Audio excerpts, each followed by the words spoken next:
السلام عليكم ورحمة الله تعالى وبركاته.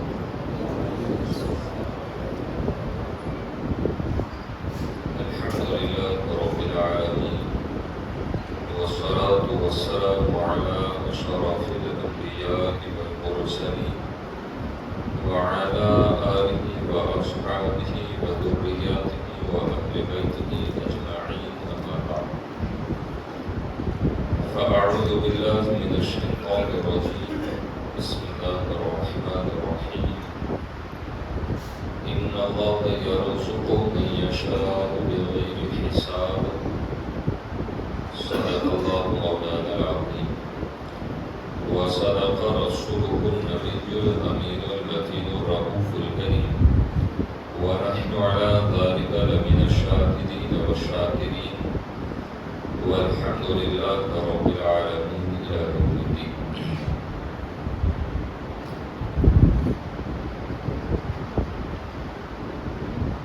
سب سے پہلے نبی آخر الزمان سید الانبیاء امام الانبیاء جان کائنات فخر کائنات محبوب اعظم صلی اللہ تعالی علیہ وآلہ وسلم کی بارگاہ میں انتہائی عقیدت و ادب و احترام کے ساتھ درود پاک پڑھنے اللہم صلی علی سیدنا مولانا محمد مبارک وسلم صلاۃ و سلام علیک یا رسول اللہ صلی اللہ تعالی علیہ وسلم.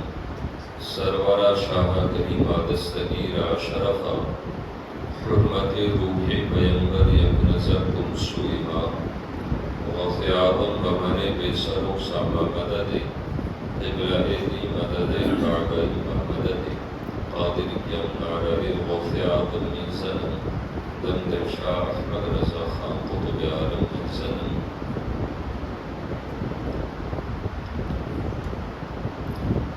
اللہ رب العزت کلام کریم قرآن رشید میں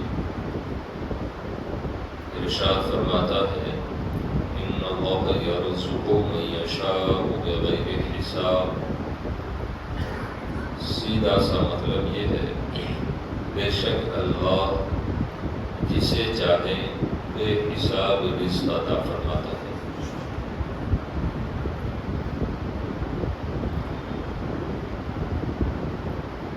رزق کے سلسلے میں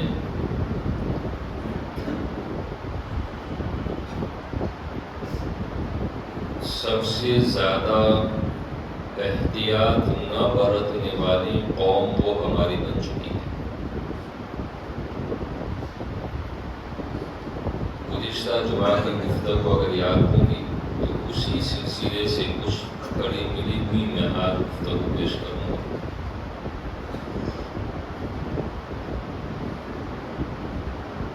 بے احتیاطیاں اتنی ہیں ہمارے اندر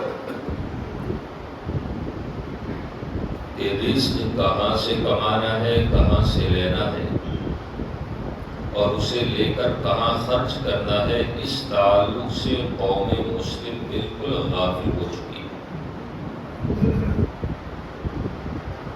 اور ایک فیوریٹ جملہ بن چکا ہے پیسہ آنا چاہیے پھر کیسا بھی ہو.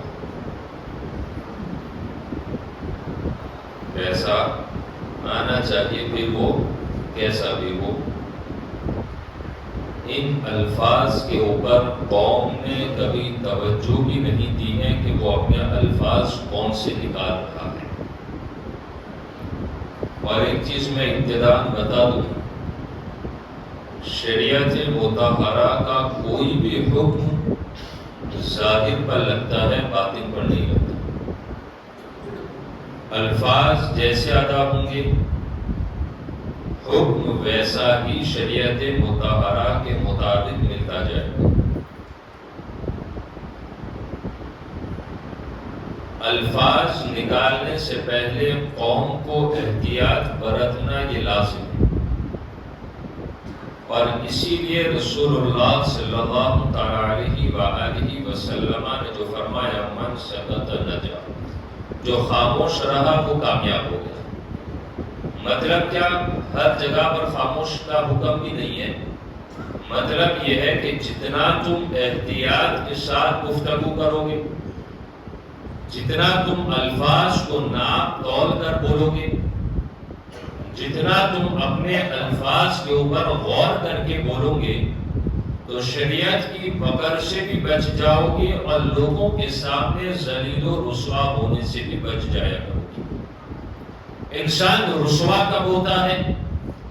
اس کے الفاظ کی بنیاد پر وہ رسوا ہوتا ہے۔ انسان ذلیل اس وقت ہوتا ہے جب اس کے جسم کے اندر رزق کی ملاوٹیں داخل ہوتی ہیں، اور اسی لیے ہمارے لوگوں میں ایک جملہ بڑا مشہور ہے کہ اس نے کھایا ہی ایسا ہے، اسی لیے وہ بول بھی ایسا ہی رہا ہے۔ مطلب یہ نکلا کہ جسم جتنا حلال رزق سے پروان چڑھے گا، اس کے خیالات اتنے ہی پاکیزہ ہوتے چلے جائیں گے۔ رزق جتنا ہی اچھا ہوگا، جسم اس کا اتنا ہی حلال رزق سے پروان چڑھے گا۔ رزق جتنا ہی محتاج ہوگا لینے والا، وہ ہر معاملے کے اندر احتیاط برتے گا۔ اب اس آیت کے اوپر غور کریں اور پھر اس حدیث مبارکہ کو ذہن میں رکھیں جو میں نے گزشتہ جمعہ پیش کی تھی کہ رسول اعظم صلی اللہ تعالی علیہ وآلہ وسلم نے جو فرمایا، طلب الحلال واجب علی کل مسلم، رزق حلال طلب کرنا یا حلال طلب کرنے سے مراد یہی ہے کہ حلال طلب کرنا یعنی رزق کا حلال طلب کرنا یہ صرف نفلی نہیں ہے بلکہ واجب علی کل مسلم، فرمایا ہر مسلمان پر واجب ہے۔ اب اس سے کوئی نکل نہیں سکتا ہے۔ ہر مسلمان کے اوپر واجب کون سا رزق ہے طلب کرنا؟ حلال۔ اب جو ہم نے اپنا ایک جملہ اور ایک عادت اور ایک ہیبٹ جو بنائی ہے کہ رزق کیسا بھی ہو، پیسہ کیسا بھی ہو، آنا چاہیے، اب ذرا اس پر غور کر کے آپ خود فیصلہ کر لیں۔ میں اس کی کومنٹری میں جانے کی ضرورت محسوس نہیں کر رہا۔ اب آپ محسوس کریں کہ رسول اعظم علیہ السلام نے ہمیں تعلیم یہ فرمائی کہ حلال طلب کرنا یہ ہر مسلمان پر واجب ہے۔ تو اب بات سمجھ میں آ گئی کہ اب جہاں سے ہم رزق لے رہے ہیں یا کاروبار کے جو بھی ذرائع ہم نے لگائے ہیں، اب اس میں سے جو ہم حاصل کر رہے ہیں، اب وہ ہمیں دیکھنا ہے کہ ہم حلال طلب کر رہے ہیں یا حرام کی ملاوٹ کے ساتھ حلال کو لے رہے ہیں۔ اگر حلال میں بھی حرام کی ملاوٹ کی گئی تو وہ رزق بھی آپ کے لیے حرام ہو جائے گا۔ کیسے ہوگا؟ میں ایک سمپل سی بات پیش کر دوں اور اس کے اوپر کچھ باتیں عرض کر کے میں آپ کو سمجھانے کی کوشش کروں۔ پہلی چیز یہ سمجھ لیں کہ رزق دینے والا کون ہے؟ اللہ تعالیٰ۔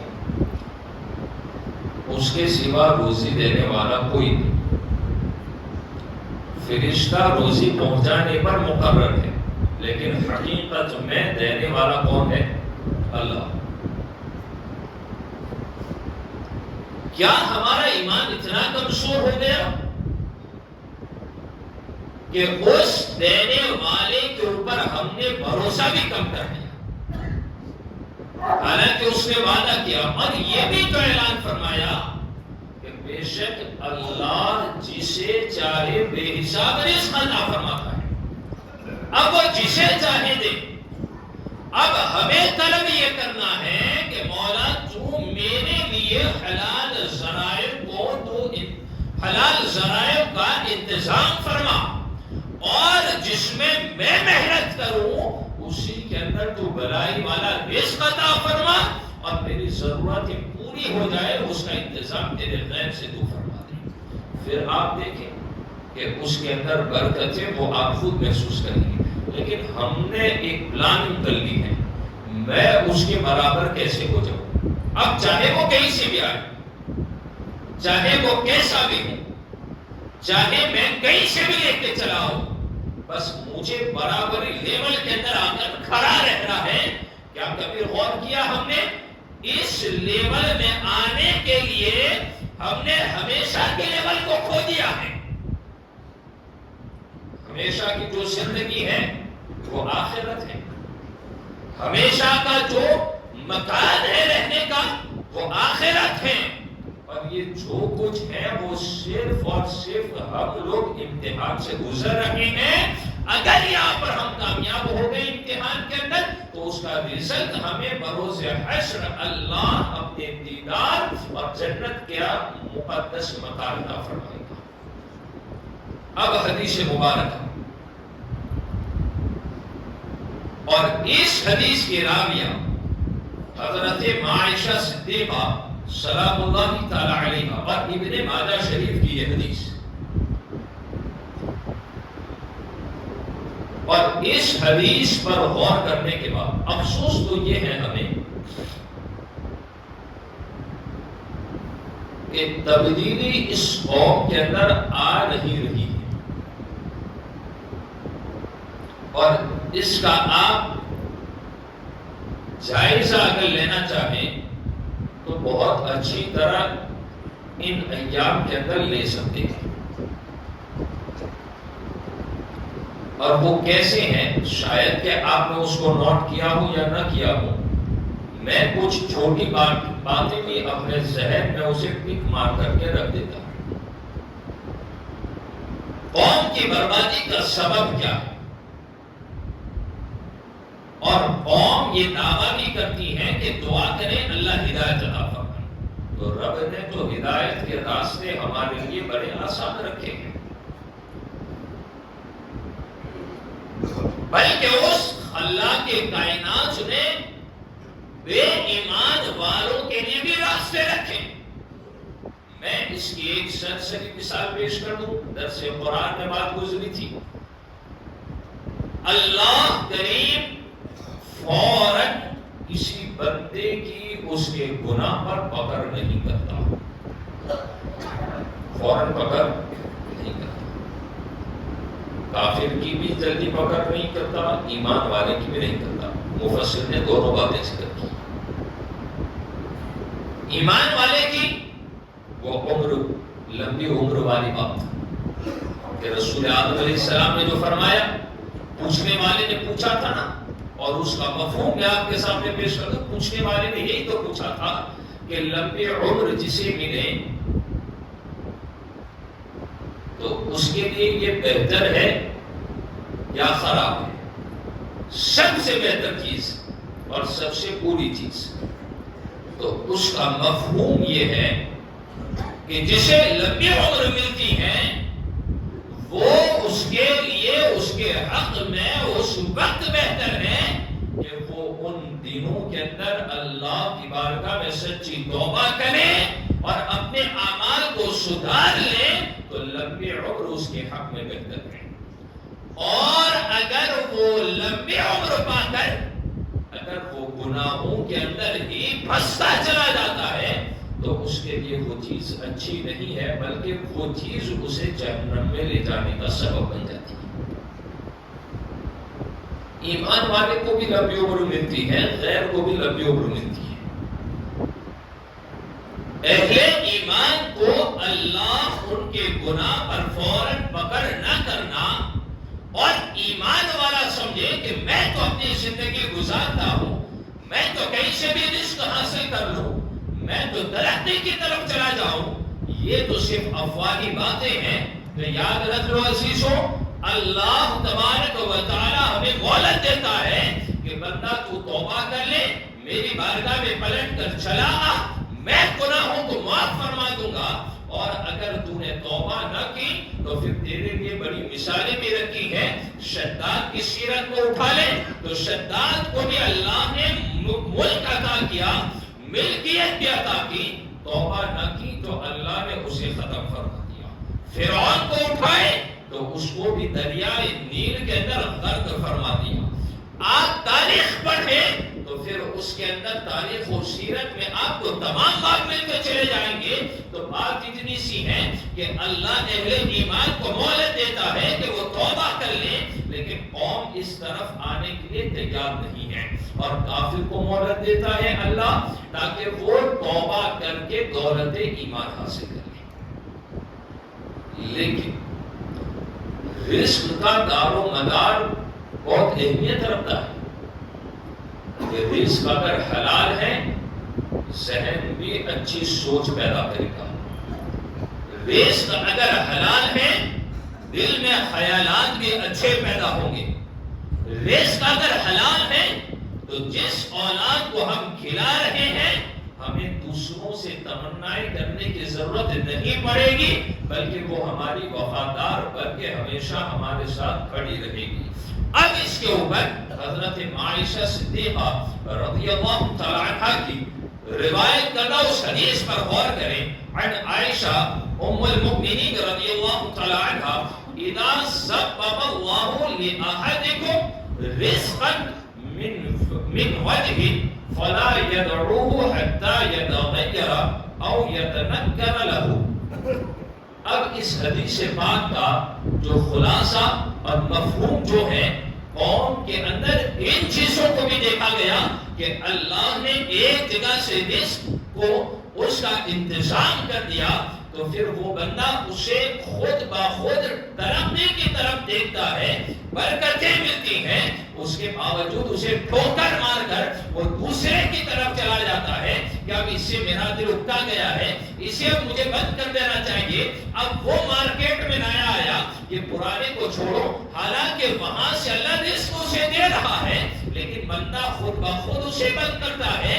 تو پھر اس پر دیکھیں اللہ کے حبیب علیہ السلام نے جو حدیث مبارکہ ہماری رہبری کے لیے چھوڑی ہے، آپ فرماتے ہیں جب اللہ تعالی تم میں سے کسی کے لیے ایک جہت سے ایک جگہ سے رزق کا انتظام کر دیں، روزی کھول دیں تو اس رزق کو چھوڑے نہیں یہاں تک کہ اس کے حق میں وہ بدل جائے. یہاں تک کہ وہ اس کے حق میں کیا ہو جائے؟ بدل جائے. مطلب کیا ہے؟ اب آگے اس دوسری حدیث کو ہمیں سننا ضروری ہے تاکہ بات یہ حدیث مبارکہ کی سمجھ میں آ جائے. اس پر میں کچھ باتیں پیش کر دوں. اس حدیث پاک سے جو پہلی بات اور پہلی تعلیم جو سمجھ میں آتی ہے کہ دینے والا اللہ. دینے والا کون ہے؟ اللہ. اور بندہ چاہتا ہے کتنا ہی ہاتھ پیر مار لیں اور وہ چاہے کہ میں اپنی محنت سے حاصل کر لوں، وہ کبھی نہیں ہو سکتا ہے. ہمیں تو صرف حکم دیا ہے محنت کرو. ہمیں حکم کیا دیا ہے؟ محنت کرتے چلے جاؤ. اب دینا کس کے دستے قدرت میں ہے؟ اللہ. اب یہاں پر کہ رزق جب بندے کو ملے گا تو پھر اسی جگہ سے ملے گا جہاں پر اللہ نے اس کا رزق مقدر فرمایا ہے. اور اس کی ایک مثال میں پیش کر دوں. کبھی ایسا ہوتا ہے کہ بندہ اپنا گھر، اپنا وطن سب کچھ چھوڑ کر دوسرے ملک جانے کا فیصلہ کرتا ہے. کس لیے کرتا ہے؟ یا ایک سیدھی سی مثال کہ اپنا گاؤں چھوڑ کر وہ کسی دوسرے شہر میں جانے کا وہ پلان کر لیتا ہے کہ اب مجھے وہاں جانا چاہیے. جانتے ہو یہ پلاننگ کیوں آئی؟ کیا ڈائریکٹلی پلان بنا لیا؟ ڈائریکٹلی سوچ آ گئی؟ مکان نہیں ہے تو سوچتا ہے کرائے پہ رہ لوں گا. پلاننگ کر لیتا ہے. سوچ آئی کہاں سے؟ بنی کہاں سے؟ جانتے ہو اس کا رزق اسے اس جگہ پر کھینچ کر لے جاتا ہے. اس کا رزق کیا ہوتا ہے اسے؟ کیونکہ اللہ نے اس جگہ پر اس کے رزق کو متعین کر دیا، مقدر میں درج کر دیا. اب اسی جگہ سے اسے رزق لینا ہے. اور یہی حدیث پاک ہمیں سمجھا رہی ہے کہ جس جگہ پر اللہ نے رزق کو مقدر میں فرما دیا وہیں سے اسے وہ رزق بھی ملے گا۔ اب اس حدیث سے جو دوسرا درس ہے، اسی لیے اگر ایک جگہ رزق مل رہا ہو تو پھر اسے ٹھکرانا نہیں چاہیے۔ بعض لوگ کرتے ہیں، چل رہا ہے، بولے اب تو زیادہ نہیں ہے یار، کچھ ہی مل رہا ہے۔ میں کہتا ہوں جو مل رہا ہے اسی پر صبر و شکر کرو، یہاں تک کہ حتی یتغیر، وہ رزق تمہارے نصیبے کے اندر وہ بدل نہ جائے، یعنی اس کے عوض کے اندر جب دوسرا رزق متعین ہوگا، مقدر میں لکھا گیا ہے، وہ جب آئے گا یہ تو یہ خود بخود تمہارے پاس سے چلا جائے گا۔ اب یہاں پر حضرت عمر نے جو فرمایا، کچھ لوگ آزمائشیں ایک ہی کاروبار میں 10 مرتبہ کرتے ہیں اور ہمیشہ وہ نقصان ہی اٹھاتے ہیں، اور پھر 11ویں بار بھی وہ ٹرائی کرتے ہیں کہ لاؤ اس بار اور ٹرائی کر لوں، شاید کہ میرا گیا ہوا واپس آ جائے، اور اس کے بعد میں اپنی پلاننگ کو چینج کر دوں گا اور پھر دوسرے کاروبار کی طرف اپنے نظریے کو لے چلوں گا۔ ہوتا ہے کہ نہیں ہوتا ہے؟ ہوتا ہے، کیونکہ گیا ہوا مجھے واپس لینا ہے اور اسی سے لینا ہے۔ اب اس ذہن کو تبدیل کرو۔ حضرت عمر بن خطاب رضی اللہ تعالیٰ عنہ نے جو فرمایا، اس کے اندر جو آپ ارشاد فرماتے کہ جو شخص 3 مرتبہ کسی چیز کی تجارت کرے، کتنی مرتبہ؟ 3 مرات کا لفظ آپ کے فرمان میں موجود ہے۔ 3 مرتبہ کسی چیز کی تجارت کرے تو پھر کرنا کیا ہے؟ 3 مرتبہ کر لیا تو فرماتے پھر بھی اس میں کامیابی نہ ملی، 3 مرتبہ کیا پھر بھی اس میں کامیابی نہ ملی، سکسیس نہ ہوا، تو حضرت عمر بن خطاب رضی اللہ تعالیٰ فرماتی ہیں تو کسی اور تجارت کی طرف چلا جائے، اس کی طرف جائے۔ 3 مرتبہ چانس لیا، نہیں ملا، نقصان ہی نقصان، تو اب وہ 4تھی مرتبہ ٹرائی نہ کرے، بلکہ وہ کسی اور کی طرف جائے، کسی اور تجارت کا انتخاب کریں، اور اس کے اندر کیا کریں؟ کہتے ہیں کہ یعنی کسی دوسری تجارت کو شروع کریں اور دوسرے کام میں قسمت آزمائیں، ہو سکتا ہے اسی سے یہاں پر اسے کامیابی مل جائے۔ لیکن ہم کرتے کیا ہے؟ 10 بار فیل ہونے کے بعد بھی 11ویں بار جہاں پر ہم اپنا نقد لگاتے ہیں، پونجی لگاتے ہیں، تاکہ پھر وہ 11واں بار بھی ہمارا ڈوب جائے تو ہم سر پہ ہاتھ رکھ کر بیٹھ جائیں، اور پھر ہم کرتے کیا ہیں؟ 2 ہی چیزوں کا راستہ ہماری قوم اپناتی ہے الا ماشاءاللہ، یا تو پھر وہ بھیک منگی بن جاتی ہے، یا تو پھر وہ سود کے ساتھ اپنی زندگی کو آگے چلاتی ہے۔ 2 چیزیں زیادہ تر۔ اور پھر میں یہاں پر دوہراتا ہوں،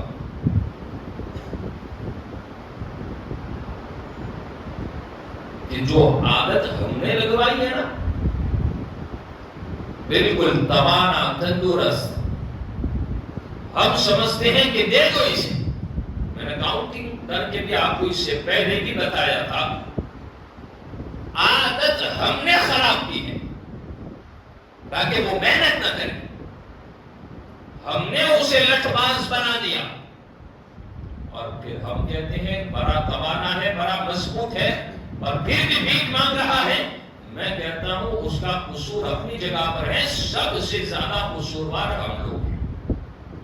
ہم نے اس کو عادی بنایا، ہم نے اسے آسان چھوڑ دیا، بلکہ رسول اللہ علیہ السلام کی اس سیرت کو ہم نے پڑھائی نہیں کہ اللہ کے حبیب علیہ السلام کی بارگاہ کے اندر جب ایک انصاری صحابی نے جب آ کر سوال کیا تھا تو آقا علیہ السلام نے کیا فرمایا تھا؟ سوال نہ کرو، گھر میں جو چیز ہے وہ لے کر آؤ۔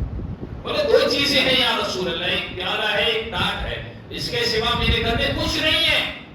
آقا علیہ السلام نے اس کو طلب فرمایا، بولے لے کر چلے آؤ۔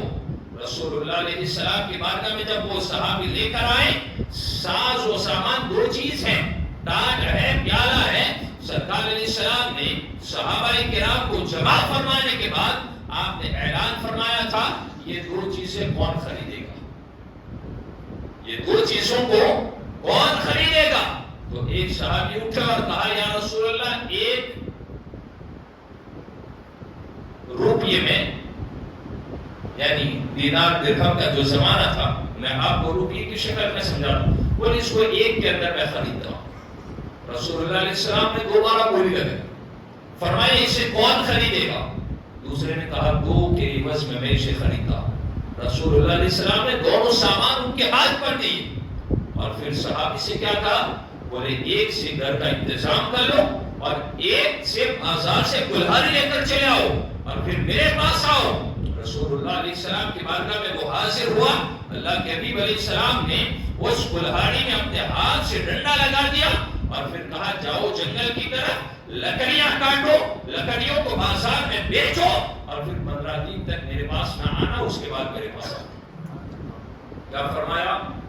15 دن تک مت آنا، جاؤ جنگل میں لکڑیاں کاٹو اور اسے بازار میں بیچو۔ جب وہ آئے تو کم و بیش 6 یا 10 درہم ہو چکی تھی۔ 15 دن کے بعد آئے تو آقا علیہ السلام نے جب ارشاد فرمایا، بولے تجارت کیسی ہے؟ تو کیا کہتے ہیں جانتے ہو؟ یا رسول اللہ بہت نفع ہے۔ کیا فرمایا؟ تجارت میں بہت نفع ہے۔ میں آپ کو یہ اس بات سے یہ سمجھانا چاہتا ہوں کہ جو جوان، جو لٹ ہیں اور تندرست ہیں، وہ صدقات کے لائق نہیں ہیں۔ یہ تمام صدقات آپ کے رائے کا جاتے ہیں اور آپ اسے بھیک منگا بنا رہی ہیں۔ رزق تلاش کرو، حلال ذریعوں کا انتخاب کرو اور پھر اس کے اوپر حضرت عائشہ صدیقہ رضی اللہ تعالیٰ عنہا ہی سے یہ حدیث مبارکہ حضرت عائشہ فرماتی ہیں اطلبوا الرزق فی خبایا الارض۔ کیا مطلب ہے اس کا؟ جانتے ہو؟ زمین کی پوشیدہ جگہوں میں رزق تلاش کرو، زمین کی پوشیدہ چھپی ہوئی جگہوں میں رزق تلاش کرو۔ ہم کیا تلاش کرتے ہیں کہ رات کے اندھیرے میں سب سو جائے تو پھر میں ڈرنک کا سپلائی کہاں پر کر کے آ جاؤں، رات میں جب سو جائیں تو میں سٹہ بازی کہاں پر جا کر کھیلوں۔ ہم نے اس کا انتخاب کیا اور پھر قوم کوئی تباہ و برباد۔ اب یاد رکھ لو، جہاں پر رزق میں ملاوٹیں ہوتی ہیں، جہاں پر انسان محنت سے اپنا جی چھڑاتا ہے اور پھر وہاں سے وہ راستوں کو الگ وے کے اوپر لے جاتا ہے، الگ راستوں کا انتخاب کرتا ہے، تو پھر وہ انسان کبھی بھی کامیاب نہیں ہوتا ہے۔ اور اس کا سب سے بڑا نقصان کیا ہے جانتے ہو؟ ایک ہی چیز کے اوپر ہم نے نسلوں کو بھی اسی پر ایک ہی ہونا ہے۔ حالانکہ حدیث پاک میں جو فرمایا اور حضرت عمر نے جو فرمایا کہ 3 مرتبہ ثلاثہ مرات فرمایا، بولے 3 مرتبہ آزمائش کر لیا اپنی تجارت میں، دوسری کی طرف جاؤ، اور ہمارے پاس ہے ایک ہی ہنر، اس کے سوا ہم کچھ کر نہیں سکتے ہیں، اور ہماری زبان پر ایک ہی بات آتی ہے، بولے یار اس میں کچھ ماہر ہوں، اس میں کر سکتا ہوں، دوسرے میں نہیں کر سکتا ہوں۔ میں آپ سے پوچھنا چاہتا ہوں، اس میں جب تم ماہر ہوا تو اس سے پہلے کیا تیرے پاس مہارت تھی؟ تم نے ٹھوکریں کھائی، محنت کی، تو تجربے کے ذریعہ تو اس میں ماہر ہو گیا۔ تو جب تو دوسرے کی طرف مائل ہوگا تو اس میں محنت کرے گا، تو کیا اس کے اندر ذہن نہیں کھلے گا؟ کیا اس کے ذریعے سے تو رزق حلال نہیں کمائے گا؟ اور یاد رکھو، اللہ رب العزت بندے کو جب عطا فرماتا ہے نا، تو پھر بندہ گمان بھی نہیں کر سکتا ہے کہ کہاں سے اسے ملا اور کتنا ملا۔ یقین ہونا چاہیے۔ اور حرام رزق کمانے کے تعلق سے جانتے ہو سب سے بڑا نقصان یہاں پر تو ہے ہی، اور آخرت کے اندر بھی بڑا نقصان ہے۔ حدیث مبارکہ کے اندر، ایک ہی حدیث کے اندر 3 وعیدیں، 3 سزائیں سنائی گئی ہیں ایک ہی حدیث کے اندر، جس میں سب سے بڑی جو پہلی بات جو ذکر کیا نا، اللہ رب العزت اس بندے کی طرف نظر رحمت نہیں فرماتا ہے، اور جب اللہ نظر رحمت نہیں فرماتا نا، تو چاہے دنیا بھر کہ لوگ اسے اپنی گود میں بٹھائیں، اپنے گھروں میں بٹھائیں، تخت پر بٹھائیں، وہ انسان کبھی بھی فلاح نہیں پا سکتا ہے جو اللہ کی نظر رحمت سے دور ہو جائے. حلال کی طرف آؤ، حرام سے بچو، اور اسی کے تعلق سے رسول اللہ علیہ السلام نے زندگی مبارکہ میں درس بھی دیا ہے. اللہ رب العزت ہر ایک کو حلال کمانے کی اور کوشش کرنے کی توفیق عطا فرمائے. اللہ حرام سے بچنے کی توفیق عطا فرمائے. دوران گفتگو عمداً سہوا لفظاً عن خطا، اللہ کریم کی بارگاہ میں توبہ کر لیں. استغفر اللہ ربی من کل ذنب واتوب الیہ وما علینا الا البلاغ. السلام علیکم.